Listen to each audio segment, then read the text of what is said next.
And we are back. We're talking about Bibble study, and Peanut Gallery's going to lecture us about Heartbreak Kid Shawn Michaels. Yes, so as people very well know, Shawn Michaels has done quite a bit with regards to incorporating his faith into his wrestling persona. Mm-hmm. Now, keep in mind that Shawn Michaels wasn't always like this. There was that period of time in between 1998 and 2004 we had retired that first time.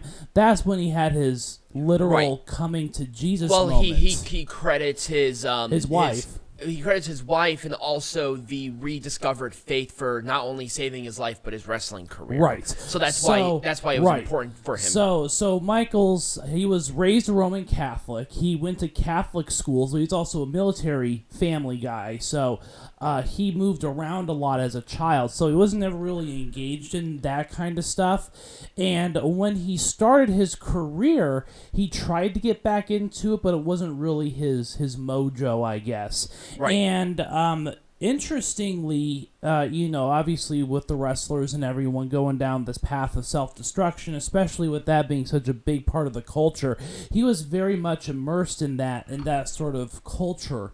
And so what he did after he retired, of course, his wife had introduced him to born-again Christianity, and that's when he had his coming to Jesus moment.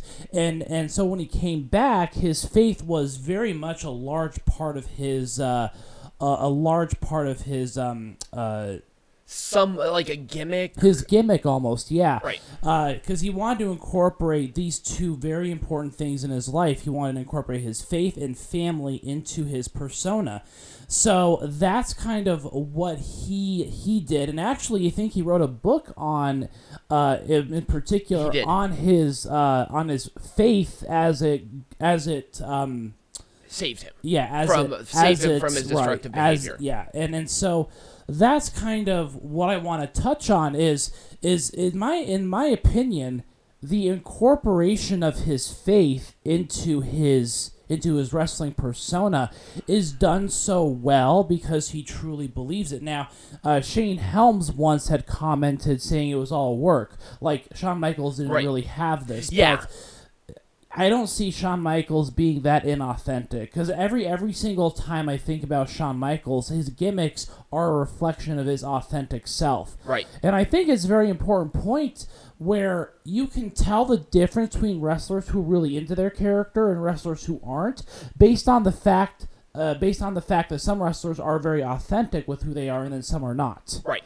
And we can name some very good examples of wrestlers today and in yesteryear who really have come into their own because of their authenticity as a person coming into it. So, again, Shawn Michaels really does incorporate his faith, and he also was a driving force in ushering in that PG era as well. Yep. And the reason for that is because he wanted the product to be more family friendly. And so he spearheaded that. And the other thing, too, was he also wanted to get kids and families involved as something that was more... I guess it was a step back from the Attitude Era. Right. So if you're wondering if the Attitude Era is ever going to come back, you can pretty much bank that in. Well, pretty much put that away. I was aside. actually thinking about doing an episode regarding the Attitude Era, if it would be the same effectiveness.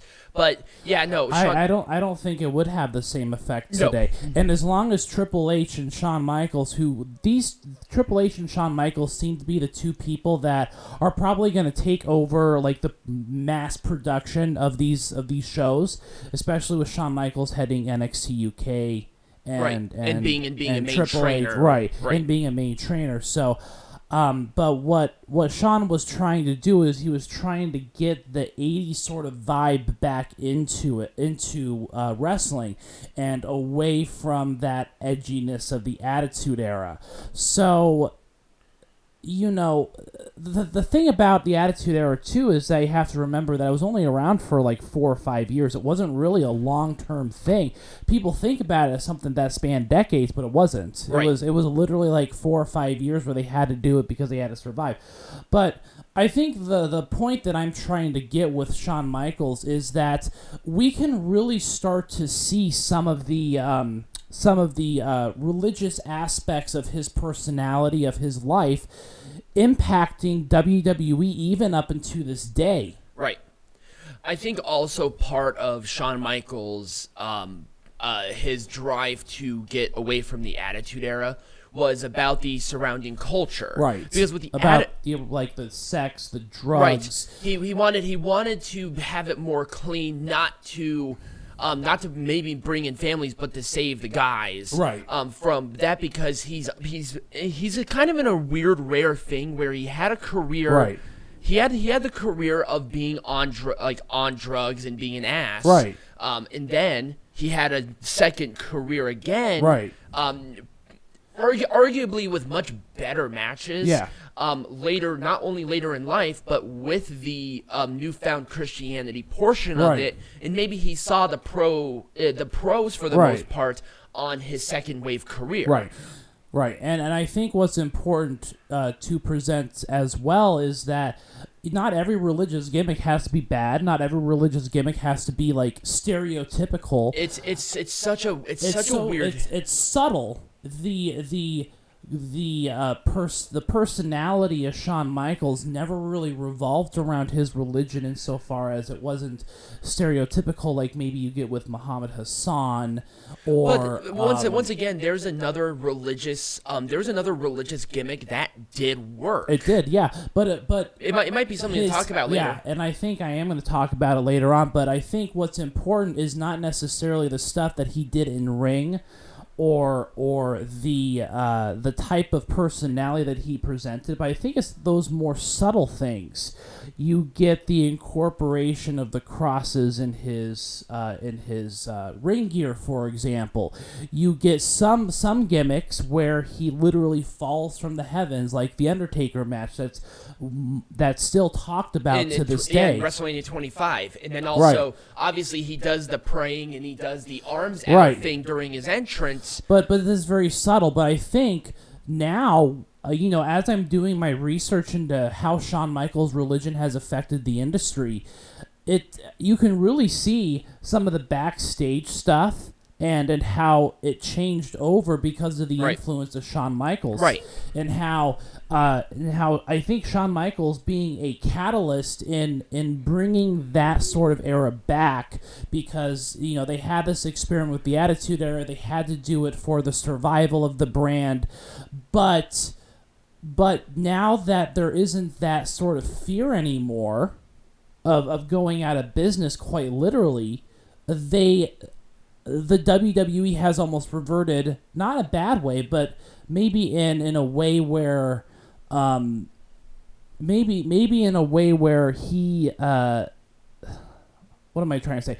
They kind of reverted back to what wrestling should be, and it should not be about the sex or anything like that. I mean, it's about the actual athleticism in the ring and trying to find that balance. Right, and Shawn Michaels, being the pure form wrestler that he was a great example of doing something like that, where you didn't necessarily have to have a over-sexualized gimmick to work, because I mean, there were even guys who still loved Shawn Michaels because they're like, oh, Shawn Michaels was great then, but I can even arguably say, actually, with more so at least personally, I thought his later work was 100 million times better than his earlier stuff. Right.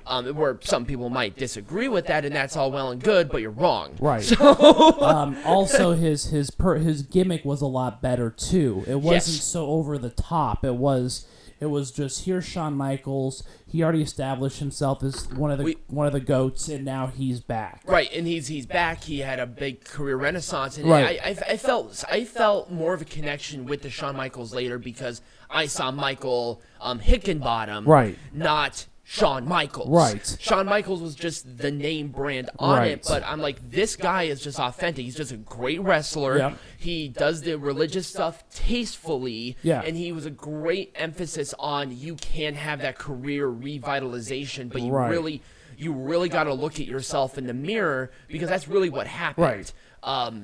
Especially with that, so really the pseudo retirement for those 4 years for him was in the best. Any better thing? Right. It was a blessing in disguise, more so than anything. Yes. Right. So, that's really all I had with regards to Shawn Michaels and how his religious views, I can't say that his religion impacted, but his religious views is kind of like the Supreme Court, where you don't have religion impacting the institution, but you have people in the institution who have certain views, and how those views are shaping the way that the industry is moving forward. Right.